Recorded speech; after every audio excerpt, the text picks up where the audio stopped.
Hi friend, I just wanted to take a minute to invite you to our Lash Biz Babes Experience 2026.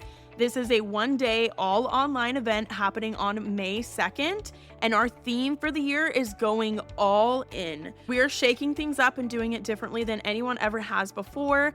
This is going to be an all online event as usual, but it's going to be 100% a curated journey throughout your day as we guide you through the mindset, strategy, and passion needed to go all in on your business to make it your best year in business yet. All lash artists, estheticians, and beauty professionals are invited to join us. There will be guided sessions, interactive workshops, a panel discussion, and big giveaways happening throughout that whole day. And tickets are on sale now for only $199. Payment plans are available. Let's go all in on our businesses for 2026 together. All the details and the link for tickets are down in the show notes below. I would love to have you join us online in May. Welcome to Lash Biz Babes, the podcast for solo beauty business owners who want to build a full clientele and create a business and life that they truly love. My name is Erica. I'm your host. I'm a lash artist turned beauty business coach, lash educator, and social media manager for salons and beauty businesses. I'm so happy that you're here. Let's go ahead and jump into today's episode.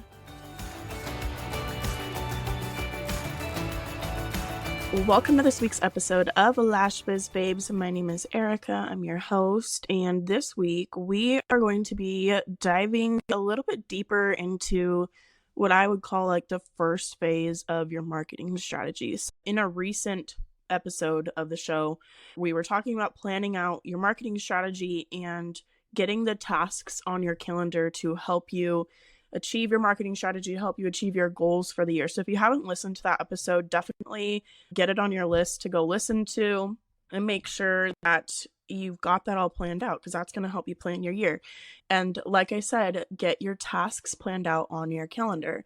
So with that, one of the things I said in that episode is that the first phase of your marketing strategy is basically this visibility piece, right? Because people have to know that your business exists for them to book with you or buy from you or, be a student of yours, whatever that looks like, depending on where you're at with your business. So for today's episode, we're going to dive into this first phase of your marketing strategy and talk about some different ways that you can get visible inside of your business this year. So the very first part of this is you have to decide who your target audience is. Now, if you listen to podcasts, if you're listening to gurus on YouTube or Instagram or TikTok or wherever, you've probably heard at least somebody mention this before, but it's basically, who do you want to be attracting to your business, right? And so if you're a locally based service business, it doesn't matter if you offer lash extensions or esthetician services, hair services, spray tans, skin services, literally it doesn't matter what kind of services you're offering.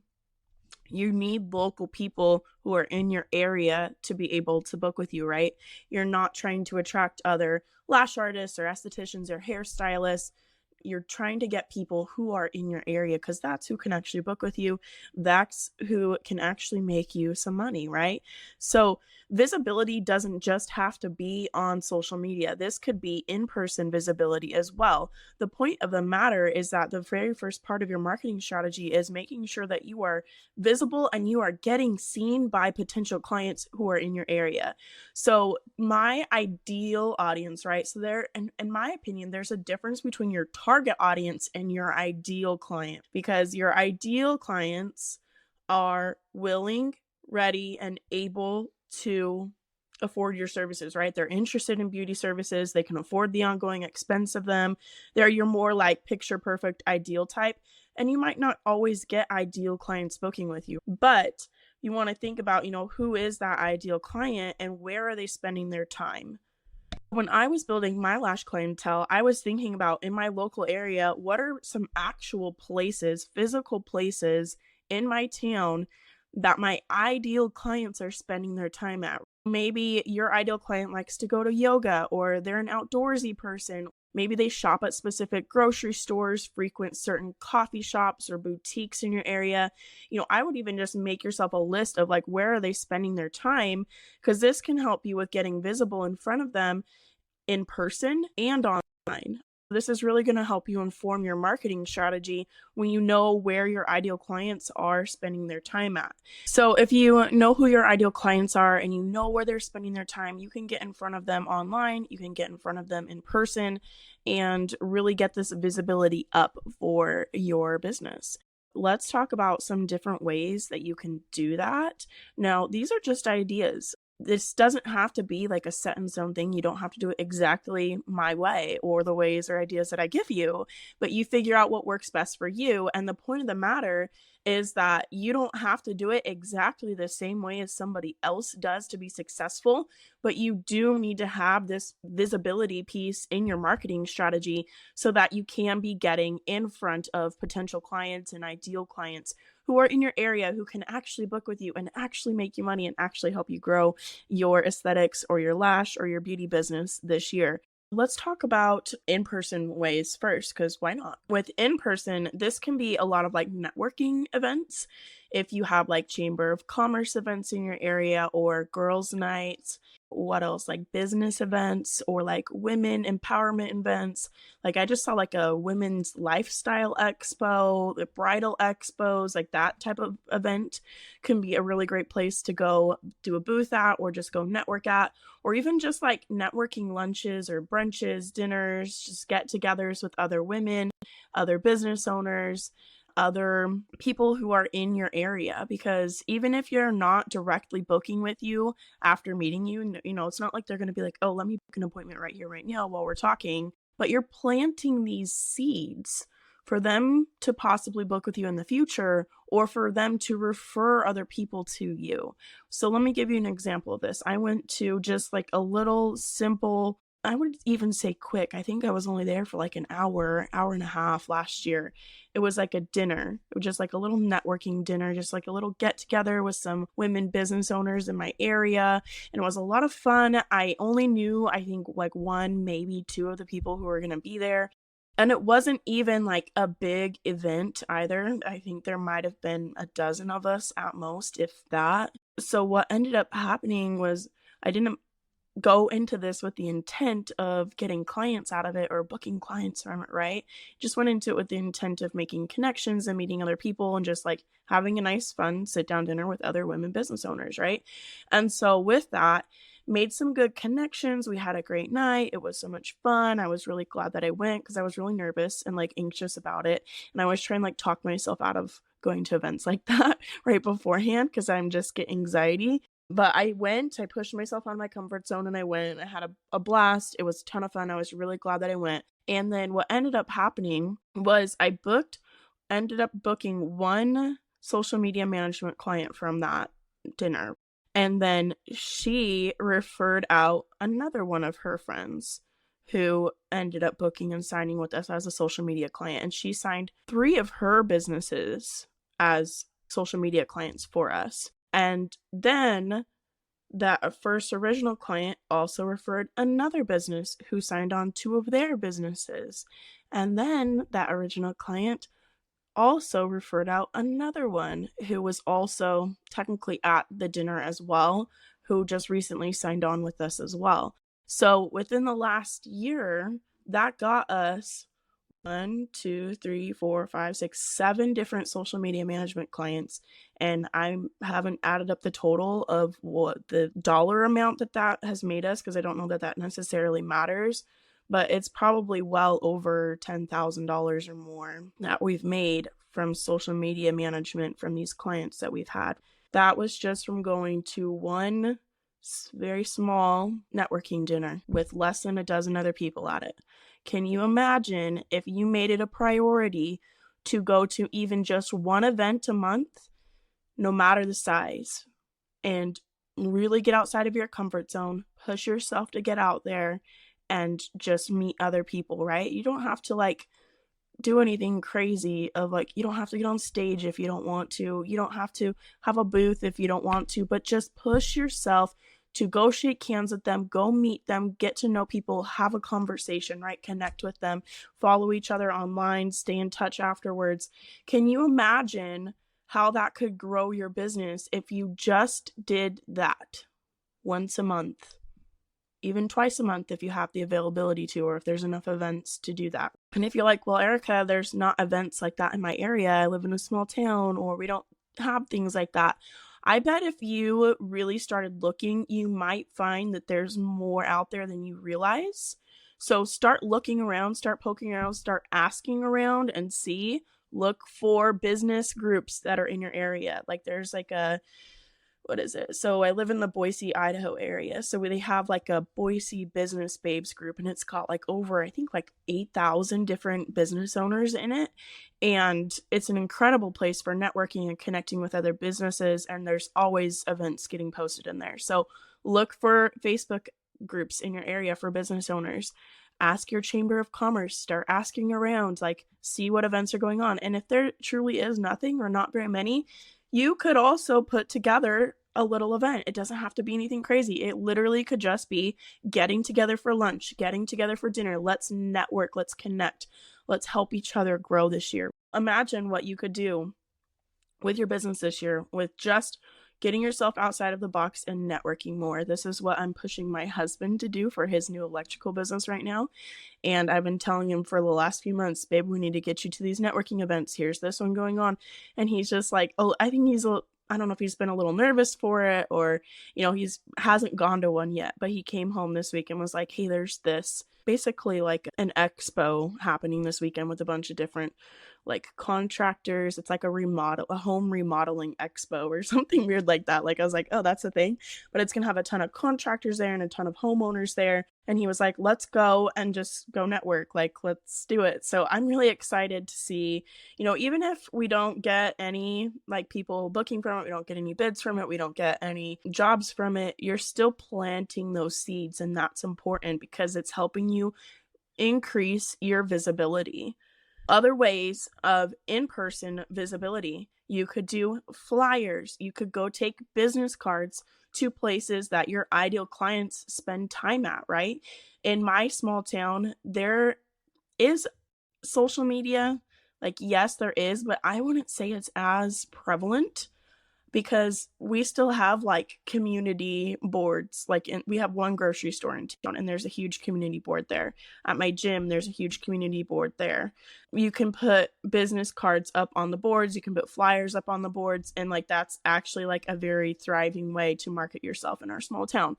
That's another great in-person way. If there's anything like that in your area, if a coffee shop will let you leave business cards or flyers there, if a boutique, whatever that looks like, right?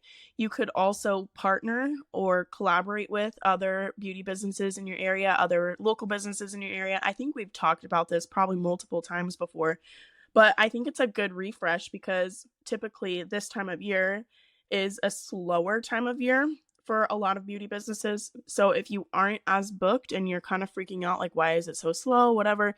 These are really great things. These visibility tactics are really great things to be doing right now in your downtime to help you increase the visibility, not just for this time of year, but for the rest of the year. Well, you have the time to do it. Get it done now, hit it hard, especially if you're feeling that slowdown right now. So collaborating with other businesses can be a great thing. Other hairstylists, other microbladers, estheticians, maybe even other lash artists, even if you do lashes, spray tan artists, people who have a similar target audience, a similar ideal client as you, but maybe they don't do exactly the same services as you. This could even be realtors, waitresses, front desk receptionists. You could even work with a teacher because they're going to be in front of all kinds of other teachers and staff at the schools and parents at the schools. There's so many different types of businesses that you could partner with, collaborate with, network with to help you both be able to grow and get in front of each other's audiences. And so you could do live videos on Instagram, do a joint live with another local business on Instagram, and then they're getting in front of your audience there, but then you're also getting in front of their audience. So this kind of dives into the online world a little bit, but it shows you the different ways that these in-person networking connections can kind of spill over into the online world, and then where you're collaborating and you're helping each other grow and getting in front of each other's audiences, you're referring clients to each other, and you're making these really strong connections so that you're well networked in your area. And then Another in-person way is that you could do events at your own studio or salon. It could be a Galentine's night. I've had clients, they did Botox and Bubbly. They did like a candy cane stroll. Basically, they partnered up with a few other local businesses in their area, and they just had some booths, and they did like hot cocoa and music and games, and like just people came and did a candy cane stroll and walked through. There was like free samples and different things going on. They had like a restaurant who did the charcuterie board. They had a boutique with like, I don't know, discounts, or they had gift cards or something going on. They did free samples and we're doing like little mini facials. So there's a lot that you can do. It doesn't have to be that all out, although it can be. But you can do little events in your studio or your salon where people can come in. And if you're like, well, I just have a studio suite, I'm by myself in my own room, you can maybe partner with the other people in the same building as you and say, okay, let's do a little event together and invite the community to come and have permanent jewelry, Botox, I don't know, whatever services it is, right? Little mini facials. Like there's a lot of ways that you can get creative with these in-person events, but that's definitely going to be something that increases your visibility, especially if you're collaborating with other local businesses, because you're going to be able to get in front of new audiences who are potentially already interested in beauty services and can potentially already afford the ongoing expense of said beauty services. So those are a few different in-person ways. Just introducing yourself, take business cards with you everywhere you go. Business cards are always in my car or my purse or the diaper bag or whatever. That way you just never know when or where someone's going to ask you about lashes, right? Like there was one time at the DMV, I was like getting a new driver's license and the lady was asking me about lash extensions and I was like, here's my card. That can be just a great way to stay connected with someone who you meet. You could talk to people in the grocery store. Like there's so many different ways that you can be doing this. Now, I will say that in my opinion, not every in-person way of gaining visibility is worth the time and the effort. I have worked for a franchise studio in the past who on our downtime would send us door to door to go hang little flyers on people's doors and like knock on doors. It was like 32 degrees outside and it was snowy and icy, and they sent us out to these neighborhoods with these big hills and they were like, go door to door and go hang these on the doors. And honestly, I don't know that it was the trade-off was worth the amount of effort that was. And it was a lot of time and effort to obviously go walk door to door and hang things on there. Now, sometimes you have to get scrappy. Sometimes you got to do what you got to do. Although I do think there are ways to be more intentional than that and that have a better trade-off for your time and your effort. You can also look into like mailers too, especially if you're a salon who needs a very large increase in visibility. Mailers in your area, I've looked into that in the last year for some of our social media stuff as well, and it actually seems like a pretty reasonable cost depending on how many you're sending out and such. But I personally don't know what the ROI would be on that, the return on investment would be, just because we haven't done it personally. But that is another way to like look into in-person visibility as well. So let's kind of jump into online visibility now. So there's a ton of different ways that you can get visible in your area online.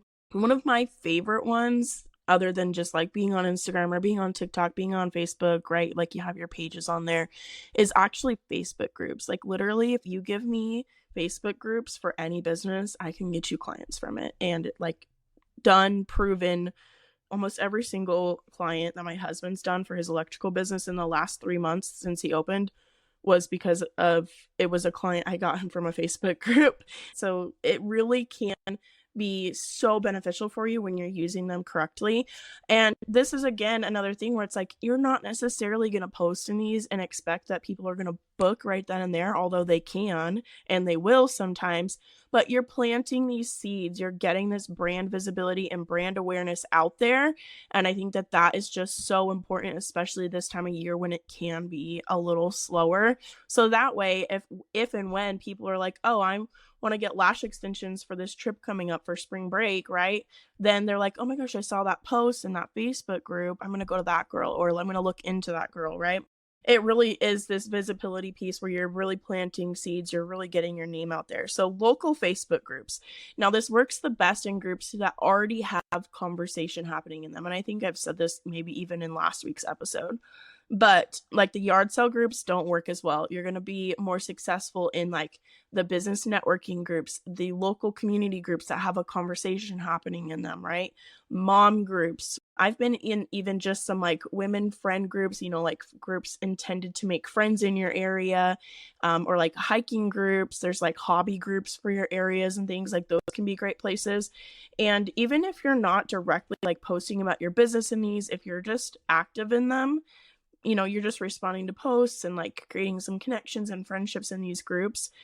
Even if you're not directly talking about your business, they're still going to be able to get to know you and what you do. And then even if they've never been to you before, they've never met you in person before, they'll start referring you out to other people when they are looking for services like the ones that you offer. It can be a really great place. And, local Facebook groups, you do have to kind of check and see like what the rules are around posting for your business, because every group is different and not all of them are going to be the same, obviously.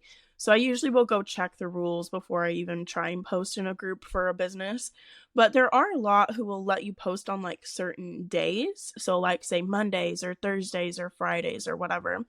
And then you can be posting in those groups like once a week or even just every other week about your business on those specific days. So for my husband's business, since we're really trying to like double down on growing his electrical business this year, and I keep using his as an example just because that's one that I'm like really actively doing these strategies and these visibility pieces that we're talking about today for right now. Obviously, we do some of these things for our social media management clients as well, but I'm obviously with my husband's business, I'm the one doing all the marketing. I'm doing it all for him right now. So it's fresh on the mind. It's what I'm doing day to day. So what I did was I actually made, you could do this on a spreadsheet. I was going to do it on a spreadsheet and then I decided to do it in our project management platform called Asana, but you could just do it on a spreadsheet where you just keep track of the different local Facebook groups in your area, and then you can keep track of which days they allow you to post. Now, because I did this in our project management platform, I was able to also set reminders to like, okay, go post in this group on this day, and then it sends me a reminder to do that and gives me like a deadline and a due date for it. But you could even just set that up in your phone as a reminder of like, okay, on Tuesdays, I'm going to go post in this group, right? So it doesn't work as well if it's just like super businessy. I would definitely keep like a personal aspect to it where maybe you're introducing yourself, you're telling part of your story, maybe you're sharing client results or client testimonials or whatever else. If you keep that personal aspect to it, I think those perform a little bit better in these groups. And if you also have clients who know and love you who are in these groups too, if you could have them post in that group of like, hey, here's who I go to for lashes or my hair or aesthetics, and it's really great, I really would recommend her. That works really well too if you can have a client post a testimonial for you in one of these Facebook groups. Now, I would ask that of clients that you have a really good relationship with, a really good track record with, who really love and care about you. Maybe not a brand new client who just came to you the first time and you don't know them as well. Just my experience, that seems to work out a little better. And then obviously in these local Facebook groups, there's going to be the recommendation posts and people asking for recommendations. You can go search keywords in these groups, like lash extensions. You could search for hairstylists, estheticians, spray tans, whatever services you offer. Search for those keywords within the group and then look under the recent posts. And then you can comment on any of the ones like that are probably within like the last couple of weeks. Now, I've seen people do this before where they will comment on posts from like years ago, like 3-4+ years ago. Don't do that, okay? That's a little much in my opinion. Comment on the more recent ones, because even if that person, the original poster, has already found a service provider to go to, you could still get seen by other people who read that thread, right? or if someone else is just searching in the group as well and looking through previous recommendations without making a post themselves, then they're still seeing your information. And on these, you definitely want to leave those clickable links. I think we've talked about this a few times, but it's going to make it so much easier because they're going to get a lot of responses and they're going to click on the ones that have clickable links first, because they're not going to manually go look up 100 different lash artists or estheticians that they get referred to. There's my rant on that. Facebook groups. I feel like it's really underrated. I definitely don't recommend Facebook Marketplace for visibility, just because I don't think you're really going to find your target or ideal clients looking for services on Marketplace. Most people looking on Marketplace, and there's nothing wrong with this, but most of the people looking on Marketplace are looking for a deal. Okay, they want to get cheaper. And if that's the type of clientele you're trying to attract, then great. It is technically against the terms of services or the terms of service or whatever on Facebook to post services on Facebook Marketplace. So you could get banned if you do that. Just a heads up.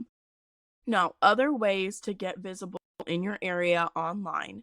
So we did talk about doing collaborations with other local businesses in your area. So even if you didn't want to do like a Facebook Live like we were talking about earlier, you could still do like a collab post where you add them as a collaborator or they add you as a collaborator on a post, and then you're still getting in front of a new audience without necessarily having to do a live video. Although I think live videos work really well for sales, and honestly have made so many sales off of live videos myself that I think it's totally worth it if you're willing and able to put yourself out there. They do have a feature now where you can do just like a practice live, not actually go live to your real audience, but you can practice it with the whole setup. So that's another option as well. You can also tag each other in stories. Stories also do really well for conversion rates. So something to think about to get in front of new audiences, right? So we're not necessarily thinking about direct sales or direct bookings right now, although that is great and that does happen sometimes. But we're really looking to get visible to new audiences online who are in your area. And if you're not like a local service provider, or maybe you also offer trainings or products, things like that, like think about this in terms of who your audience is. Where are they spending their time, right? Because if you do trainings in your area, you can do the same thing with like potential students in your area. You know, what pages are they following? Especially like if you have local beauty schools in your area, that can be a great place to be collaborating with or getting in contact with. You could go speak at those schools, go do like a little demo or presentation at them. You could see about doing a live video with them on Instagram. Like there's so many different ways that you can get in front of that audience that they have with the beauty school students too. So really think about who your target audience is, where they spend their time, how you can get in front of them. Other ways on Instagram, you can do outbound engagement strategies. Now, there's a lot that goes into this, and I actually have a course on it that I teach called Audience Growth Accelerator, and I will be teaching this at Nails and Lash Expo in Fort Lauderdale, Florida on April 5th and 6th. I don't know which day I'm teaching yet, but I will be there teaching about these strategies at the event. So definitely if you're in the area, if you want to come hang out in Florida for a weekend and come have some fun with us, definitely grab your ticket to that while they're still on the early bird prices so that you can come learn and come have some fun. So there's a little plug for that. But outbound engagement strategies, basically the gist of it is that you are going out and engaging with people who are your target audience or your ideal clients on Instagram. I've seen people recently posting about how like, oh, you shouldn't have to like go out and find them, whatever. There's things you can do to where you don't have to do all that effort and like put in all that effort. But like, if you don't have the time to go interact or do outbound engagement for 5 minutes of your day, 10 minutes of your day to grow your business, are you really that dedicated to growing your business? That's my question I have to pose to you. If you're not willing to put in a little bit of effort to go do outbound engagement strategies, are you really dedicated to growing your business?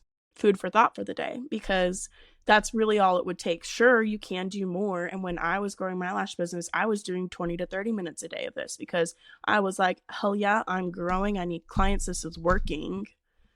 Let's freaking go. But even if you just did 5 to 10 minutes of this a day, you go like and genuinely comment, maybe even follow some people in your area. This isn't like a follow unfollow thing. This is genuine heartfelt ways of trying to get in front of local people in your area, trying to connect with them online. I basically call it trying to make friends with people in your area online. So if you don't know where to start with this, if you're looking for local people to interact with, go see if your city has an Instagram page, go see if there's restaurant pages in your area, because those are chock full of local people. It's going to make it super easy for you to start finding local accounts to engage with. I highly recommend this. You can post and wait for people to come find you. That's great too. But if you want to take some of that control and that power back from the algorithm, start doing these outbound engagement strategies. Start looking for ways to go interact with people in your area online so that you can not just get local followers, but you can be creating these connections and planting these seeds and increasing your visibility online. So this was one of the number one ways that helped me grow my local following and also be able to build my clientele when I was doing lashes in less than 6 months when I moved to a new area where we didn't know anyone. If you don't know that story, I've talked about it quite a bit in some old episodes. You can go find some of those and listen to that more. But outbound engagement, honestly, was the biggest thing that helped me get my name out there and increase my local visibility. And it does not have to be something that is very time consuming or a lot of effort, and literally be 10 minutes while you're walking on the treadmill, 10 minutes while you are eating breakfast. Like, it doesn't have to be anything crazy. I would set up like a timer for this and just go until the timer's done and engage and interact with as many people as you can in that 10 minutes and then just be done with it for the day. Now, another way to increase visibility in your area online, definitely make sure you are putting your location in all of your posts in the caption somewhere, and all of your hashtags need to be local hashtags. Now, I've seen some debate as to whether hashtags are really that relevant or not anymore, because Instagram specifically is or has introduced a lot more SEO into their platform, whereas you can get found in searches in different ways now. So when you search on Instagram, it used to only search by page names and hashtags. So that's why those two things were really important with putting your location and like your services and stuff in there so that you could get found in searches more. But now they've changed the way that searches work on their platform to where you can get found by like words that are in your captions now. So if you can work into your captions, like putting eyelash extensions or in Dallas, Texas, say if you live in Dallas, right? Then you would want to do that. Or say you did brow laminations in Seattle, Washington. You're definitely going to want to make sure that you have brow laminations in Seattle, Washington somewhere in your caption, so that if people are searching in the search bar for brow laminations in Seattle, Washington, Instagram or Facebook or Google or your website or whatever registers that, okay, these are the words they're searching for. Those exact same words are in this person's post. That means it's relevant to what they're searching for, and they're going to put it in those search results. So keywords are really important. And like Google and YouTube, you can probably learn a ton about keywords on those platforms. You definitely want to make sure you have your location on your pages, have your location in your posts, so that way people know that you are local to them, because if they can't decide if you're local to them, they're just going to skip over you really quickly because they don't know like if you live in a completely different state than them or not. And they're trying to find someone who's close to them. So location is really important for getting that local visibility online as well. Really, the point of this is that you are creating connections, you're planting these seeds, you're getting local visibility. You could get on the radio, you could get on local news channels, you could, like, there's so many different ways. Like, you kind of have to almost think bigger than our industry, because I feel like we kind of put ourselves in this box sometimes and we're not thinking bigger, especially if you're smaller or maybe solo. Like, there's a ton of different ways. Like, newspaper, I know newspaper is not as big anymore, but I've known people who've done like newspaper ads, magazine ads in their area. Even if your area has like the coupon books that they send out, that can be something that's a good thing to get into just to get that local visibility up. You could sponsor local events. You could get into the schools and, be a sponsor there and get your logo up at like football games. There's so many different ways to just get this local visibility and get this brand recognition up so that people know your business exists. They are aware of kind of what it looks like, in the sense of like, if they see your logo, they're going to recognize your brand and whose logo is that, right? So this awareness piece, this visibility piece of your marketing strategy is so important. Now, implementation of this. I don't want this to be an overwhelming thing where you're like, oh my gosh, there's so many different ways that I could get visible. What do I do today? What am I doing? And then you get so overwhelmed with it, you don't do anything. I just want you to pick like 3 to 5 even just little ways to get visible in your area a week and be doing those, especially if you're like, I need more clients right now. I'm slower right now. I'm really trying to build up right now. And you really need new clients. This local visibility is something you're really going to want to up to like a higher level, right? Because audience growth and getting your local audience growth, increasing it, is going to help you to be able to get more new clients because more people are going to know about your business. So this is definitely a really important key aspect of your marketing strategy if you need new clients in, is this local visibility. So pick even just like one little thing to do a day. And you don't want to, I'm not going to say you have to do it like every single day. You have to do it on the weekends. You could if you wanted to. It really just depends. But I would say even just 3 to 5 days a week of doing visibility activities and getting your business local is definitely going to help you increase the amount of bookings that you get this year. And I can say that from personal experience because these are the things that have worked for myself. These are the things that have worked for my students. These are the things that have worked for our social media clients. These are the things that I'm literally doing myself to help me grow my husband's business right now, his brand new electrical business. And we've gotten every single one of his jobs from doing these tactics. And literally, I posted in like 3 local Facebook groups for him and got him like a dozen jobs from it.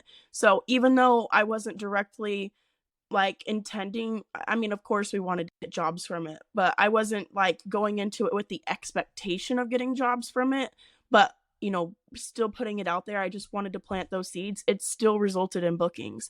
I've done outbound engagement for my own lash business before that literally I went and engaged with this lady's post, liked it, commented on it, something like that. And she was already looking for a lash artist. And because I liked her post, she was like, oh my gosh, great. Now I don't have to go find one. I'm just going to book with her. And she literally booked with me within like 20 minutes of me liking her post. So it doesn't always work like that. That way I feel like was more of a unicorn thing because it didn't ever happen that quickly again. But the possibility is still there, and it did directly result in someone booking with me immediately. And that was when I was really building my clientele up. And initially when we moved to a new town, I didn't know anyone. So that was like a big deal for me. Like, it's exciting to get a new client booking. And not only that, but if I actually went back and looked at like the data of like, here's whose posts I interacted with and here's who booked with me, I can guarantee you that there would have been multiple people resulting from that. And even if it was just like someone who ended up following me and then over time we kind of created a connection online and then they booked, or over time they got to know my business, even if we weren't interacting anymore on Instagram, and then they booked with me. Like, there was still multiple of these because Instagram was my number one place I always got lash clients from. So building up this local following and this local visibility in your area is so important to helping you grow your lash or aesthetics or hair business this year. Take 5 to 10 minutes a day to work on this visibility piece, and it's really going to help you grow your business this year. I'm not the kind of person who just wants to post and pray and hope that people will come find me. That never worked that well for me. Sure, I had good content. Sure, I had good lash work. Sure, I felt like I was good at what I did. But if you're just posting and hoping that people are going to come find you and book with you, I feel like it's almost like giving your power away a little bit to just hope that other people will find you, or just hope that your current clients will refer people to you, because obviously word of mouth is great and we love that. Different ways that you can do that. But I also never really liked the idea of just like hoping that somebody else would grow my business for me, or oh my gosh, yeah, I want to grow my lash business, so I'm just going to hope my current clients tell their friends and family about me and that's what I'm going to depend on. No, I'm someone, maybe it's an issue, but like, I want more control over that. And this was the way that I took my power back. This was the way that I gained more control over the trajectory of my business. And this is what built my lash clientele in under 6 months. This is what got me into education and selling out lash trainings and having wait lists going into maternity leave and building our social media management business from 0 to over 20 clients in a year. 20 clients worldwide, I should say, nationwide, into Canada, We've had clients everywhere from Florida to Texas, New Mexico, Utah, Idaho, Washington, Canada. We have so many different social media clients who we have helped grow online. And it really truly starts with knowing who your audience is and getting visible to them. Doing these little things that build up. And you're basically, it's kind of like that snowball effect. You're building on it, you're growing, and it's going to help you grow your business this year. I pinky promise. So if you have questions on this, reach out to me on Instagram at XOEricaSchramm. Make sure you're subscribed to the podcast. We've got new episodes coming out every Tuesday. And I'm going to leave a link for a free content guide in the show notes as well. So 26 different content ideas that you can use for your content this year. I love you guys. Go get visible, go get seen. I hope you have a great week, and I will see you next week.